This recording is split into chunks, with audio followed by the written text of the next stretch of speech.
Yeah, I mean, first of all, I would say condolences to Mike. I mean, I heard the news this morning.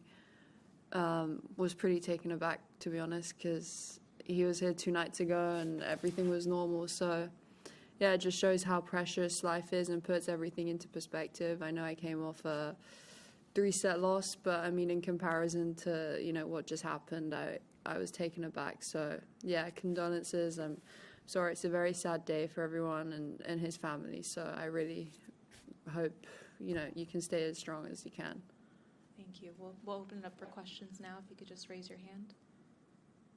Yes. Just tell us how you're feeling now and how you were feeling during the match. Yeah, I mean, now I feel a little bit better. I had some time, and yeah, during the match, I'd say like third set, I was 30 love up serving, and all of a sudden just felt so sick, like just really like weak and just nauseous. So throughout the third set, I think everyone could see it was a bit of a battle. It was like physically, body wise, I felt fine. It was more just like I was like throwing up in my mouth, and then after the match, it came out. But now I'm okay, and yeah, I'll get over it. It just sucks with the timing. I mean, Jack had an experience that sounds very, very similar, and said that it may have been more tension related than physical. Do you think that might be the case? No way, because I won the second set. I was actually feeling good about my tennis. I would say I felt physically good. Mentally, I don't know why, I just felt like really composed the entire time. Like even in the first set when I was making a ton of errors with the wind, I kind of always had this feeling that I was going to come back and just tidy up the errors. And I felt pretty composed throughout. It's just, yeah, I'm just not going to divulge too many details, really. I don't know, maybe you got food poisoning or something like that? Well, no, I mean, I think I just had a bit of a stomach bug beforehand. Okay, so you went on court, maybe not No, I great. mean, I felt good. I mean, like, are you gonna just try and like tease the answer out of me? Like, I felt good. I felt fine. I was just, yeah, I just had a bit of a bug. Next question. Yes, Beck. Just on that theme, how close you were to stopping, and what kept you going in those moments? Yeah, I mean, honestly, like, I've been in that situation before in matches, whether it was with illness or injury, and retired a few times. But I think, to be honest, with what I went through last year, I was like, okay, you feel like awful right now. Like, at some points I couldn't really see the ball very well.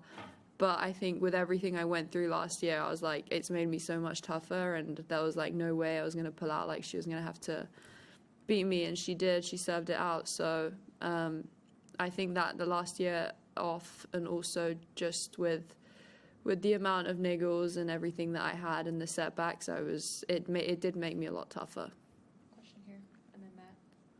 Obviously, that's the trip now over. I just wondered, how encouraged are you that really, from what I'm seeing, there's not really any sign of pain in the hands and the ankle, and the hands in particular are an area you can often get setbacks in. So how do you feel about those areas sort of moving forward? Yeah, I'm very positive, very happy with how my body is. I think the wrists in particular was something that I struggled with in the coming back, because I just had a setback for a few months, so I couldn't play until late November again, really. So now I feel good, ankle feels good. So yeah, I think if I keep my work consistent, like I said previously, I have a good shot. And yeah, this is obviously only my first trip back. I think that tidying up some of the errors, tidying up a bit of technique and things, and also just getting used to playing matches and outdoors as well, because the conditions today were very windy, and I think that she handled it a lot better, the wind, and she junk balled me and she moon balled me, and she gave me a lot of these scrappy little shots, but it worked. And yeah, I just need to spend more time on tour, spend more time training, and putting good weeks together. Matt, then Simon. Do you know what your schedule is going to be for the next few months, and are you excited about the next few months? Where after these couple weeks, or sort of where's your mind as you confront a 10-month season? Yeah, I mean, I'm really looking forward to it because for me, I think there were doubts whether I would be able to make the Australian Open trip. So I think that to be here is a bonus and a good starting point, I would say, because I started putting some good practice together with Nick. We're doing good work off the court. And I think, as I said, I think before I'm more focused on level and the practice days and trying to win the day rather than focusing more on win or loss, because I know the difference between me playing like okay, me playing good, and me playing great are just really, really in the details, like doing a few things just 5% better, and I think it makes a huge difference. So I'm feeling very positive, and I really just want to play a full season. And the encouraging thing is even though I played 2 back-to-back 3-setters in Auckland and a 3-setter today, like body-wise, strength-wise, I didn't come up with any random niggles that just happened throughout the match. It was just me throwing up, but that's fine. Like, that's not normal, but it's like a one-off. Last few questions here and here. There's often when you come back from serious injuries, there's often a fear factor with not knowing exactly what's going to happen. Are you through that with your injuries, do you think, or is there still a little bit?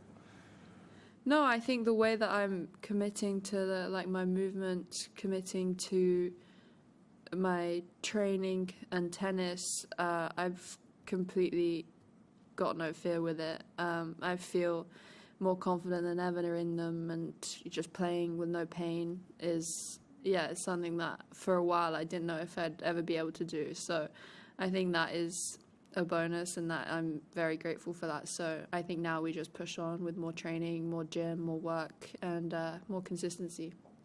Question here, and then final question with Eleanor.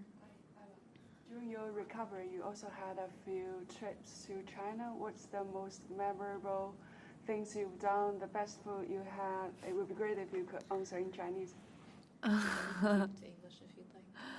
Whatever you prefer. 我去中国的时候，我玩得很开心，因为我学怎么弹钢琴，然后怎么画画，我就觉得挺有意思。因为如果我没有这个受伤，我就不能学这些东西，因为没时间。所以我就挺高兴我有这个时间，然后我也可以看我姥姥在沈阳，她现在不是特别好，因为她老了，但是我能看见她，我就觉得挺好。 Last question over here. 我心里挺舒服，因为4年我没看。 Go ahead. Just wondering, with Billie Jean King Cup and the Olympics, are they events that you would like to play this season? Are they priorities for you? How do you see those? Don't know. I think I'm GB number 8 or something. So no idea if I'll get the call up for that. So I guess we'll leave it to them to decide. Be available if selected? Well, I mean, of course I would. I always love representing my country. But that being said, I think because of the amount of niggles and, the rehab process, I think whatever suits my schedule and my fitness the best is going to have to take priority, especially this year. Because, for example, if there's a change in surface straight away or, too close in succession, then I think that I'd have to evaluate what I do, because the most sensible thing for me is staying healthy, and that's the priority for the year. So I can't say either way, but my intention is good. I want to play.